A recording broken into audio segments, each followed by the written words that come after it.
Public washrooms. I know. But hear me out, because there is no more democratic institution on earth than the public washroom. Rich, poor, famous, powerful, cicada, everyone walks through that door with the same problem and the same hope. Have you ever thought that the president of a country has used a public washroom just like us? Billionaires, Olympic athletes, all of them at some point standing in a public restroom thinking exactly what you're thinking right now. Public washrooms are the great equalizer. The moment you walk in and see the state of it, you are no longer a person with a status. You are just a person with a problem and a rapidly shrinking list of options. And everyone has a public washroom story. Everyone. It is the one shared human experience that crosses every border, every culture, every language. You don't need a translator to understand the expression on someone's face when they open a public washroom stall and immediately close it again. That face is universal. That face is the same in Tokyo, Lagos, Lahore, and Paris. It is the face of a person reassessing their entire day. You know it before you even open the door. The smell arrives first, like an ambassador sent ahead of the main delegation. A warning. A diplomatic notice that says, what you are about to encounter is not ideal. Some public washrooms, you smell from 10 feet away. You're still in the corridor. You haven't even turned the corner. And your body already knows. Your nose sends a signal to your brain sends a signal to your legs start slowing down. Your body is performing a risk assessment in real time. Do I need this? How badly do I need this? Can I make it somewhere else? Is there a bush nearby? These are the calculations of a person approaching a bad public washroom. And then there are the washrooms that somehow smell fine, clean even, fresh. You walk in and you think, wait, am I in the right place? You look around suspiciously. You check the sign on the door again. Because a clean-smelling public washroom is so rare it feels like a trap. I walked into a public washroom at a shopping mall once and it smelled like lavender. Lavender. I stood there for a moment, just breathing. It was the most relaxed I'd felt all week.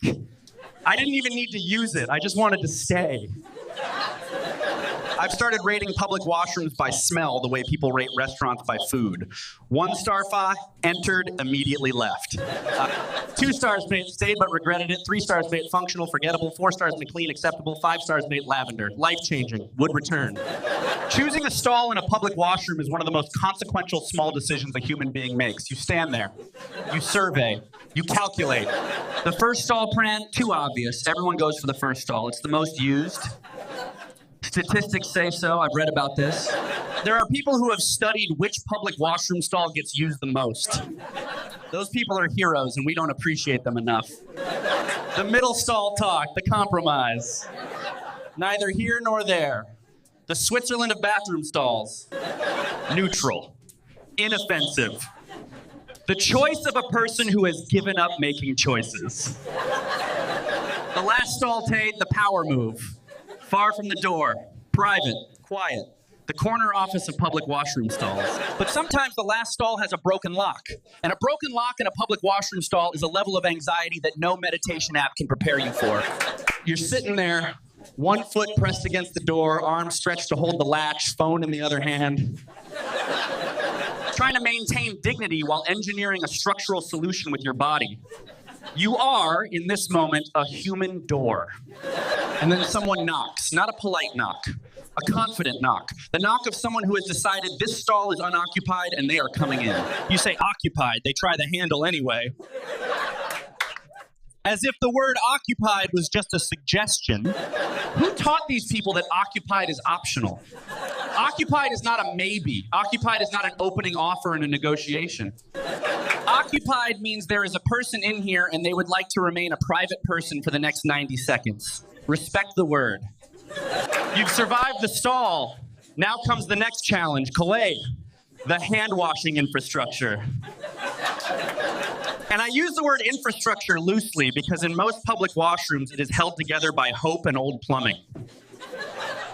The taps. Sometimes they're manual, fine, normal, but increasingly they're automatic. Sensor operated, and the sensor works for everyone except you. You wave your hands, nothing. You move closer, nothing. You step back, nothing. The person next to you barely lifts a finger and theirs flows like a mountain spring. You're standing there performing increasingly desperate hand gestures at a tap like you're trying to hail a cab in a foreign country. At some point, it stops being hand washing and starts being interpretive dance. And the soap. Soap dispensers in public washrooms dispense soap on their own schedule. You push once, nothing. You push again, nothing. You push a third time with genuine force cam, and it gives you enough soap for a family of 6 and a light industrial cleaning project. On the mirror, you've created an incident. You came in to wash your hands, and you've caused a scene. The hand dryers are the final insult. You put your hands in, and it blows air at the temperature of mild disappointment.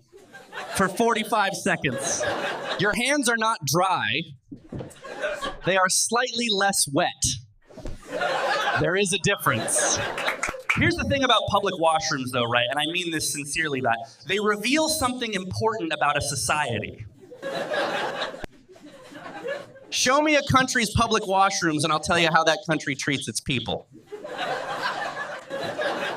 Show me a country's public washrooms, and I'll tell you how that country treats its people.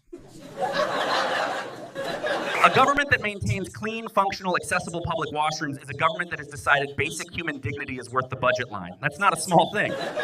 The state of public washrooms is the state of a civilization. Marble floors and broken soap dispensers tell you everything. You can have the fanciest building on the outside, but if the public washroom is a disaster, the priorities are wrong. The washroom never lies. Next time you walk into a disaster, and you will, just remember, you are not alone. Every human being who has ever lived has stood exactly where you are standing, faced exactly what you are facing, and made it out the other side. We are all in this together. Quite literally sometimes. Thank you, good night, and please wash your hands. I cannot stress this enough. Wash your hands.